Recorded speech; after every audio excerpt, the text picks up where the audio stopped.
அந்த சம்பவம் நடக்கும்போது அந்த பையனோட வயசு வெறும் 3. அவங்க அப்பாவோட ஃபேக்ட்ரியில் உட்காந்துருக்கும் போது ஒரு சின்ன ஆக்சிடென்ட் நடக்குது. அங்கேருந்து ஒரு டூல் ஸ்லிப் ஆயிருக்கு. அதுலேருந்து ஒரு சின்ன பார்ட்டிகல் வந்திருக்கு.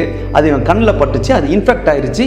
கொஞ்ச நாளில் அவனோட ஒரு கண்ணு தெரியாமலே போயிடுச்சு. அது பக்கத்து கண்ணையை அஃபெக்ட் பண்ணிடுச்சு. அதாவது அவனோட 5வது வயசுல அவன் மொத்தமாகவே பார்வையை இழந்துட்டான். அவனுக்கு பார்வை மட்டும் தான் போச்சே தவிர அவனுக்கு படிக்கணும் இல்லை ஒரு விஷயத்தை தெரிஞ்சுக்கணும் அப்படிங்கிற ஆர்வம் குறையவே கிடையாது. மற்ற பசங்க மாதிரி நானும் படிக்கணும் எழுதணும்னு ஆசைப்பட்டான். ஆனால் அவன் படித்த டயத்தில் மற்ற பசங்களுக்கு கொடுக்குற மாதிரியான சாதாரணமான புத்தகத்தை பார்வையில்லாத இந்த பையனுக்கு கொடுக்க முடியாது. ஏன்னா இவனால் படிக்க முடியாது அப்படிங்கிறதுக்காக இவனுக்காக இந்த லெட்டர்ஸ் கொஞ்சம் பெருசாக இருக்கிற மாதிரியான எழுத்து கூட்டி படிக்கிற மாதிரியான ஒரு புத்தகத்தை கொடுத்துருக்காங்க.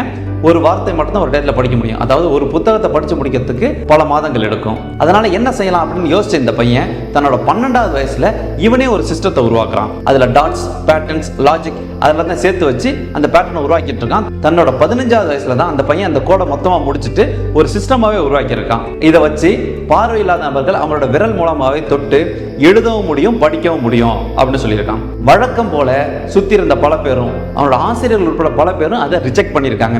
இது இவ்வளோ டிஃபிகல்ட்டா இருக்குல்ல, இதை எப்படி கொண்டு வர முடியும் அப்படின்னு எல்லாருமே கேட்டிருக்காங்க. இதை எப்படி பேன் பண்ணலாம்னு கடைசி வரைக்குமே முயற்சி பண்ணிட்டு இருந்திருக்காங்க. ஆனா இந்த பையன் வளர்ந்து தன்னோட வாழ்நாள் முழுவதுமே இது ஒர்த்தான ஒண்ணு அப்படின்னு நிரூபிக்கிறதுக்காக போராடிட்டே இருந்திருக்காரு. அவர் ஆசிரியரா மாதிரி பார்வையில்லாத குழந்தைகளுக்கும் அதை கற்றுக் கொடுத்துட்டு இருந்திருக்காரு. அவர் அதை பார்க்கறதுனால அவரோட ஹெல்த்தை அவர் பார்க்கவே இல்லை.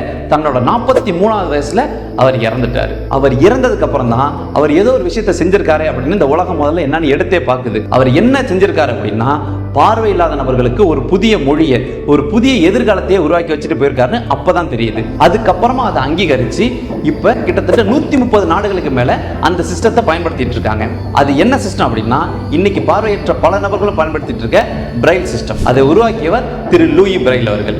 என்ன ஒண்ணு, அவர் உயிரோடு இருக்கும் போதே இது அங்கீகரிக்கப்பட்டுச்சு அப்படின்னா அவர் கண்டிப்பா மகிழ்ச்சி அடைஞ்சிருப்பாரு. அவரு இதனால புகழ் கிடைக்குது, பேர் கிடைக்குது அப்படிங்கிறத பத்தி அவர் நினைச்சிருக்கவே மாட்டாரு.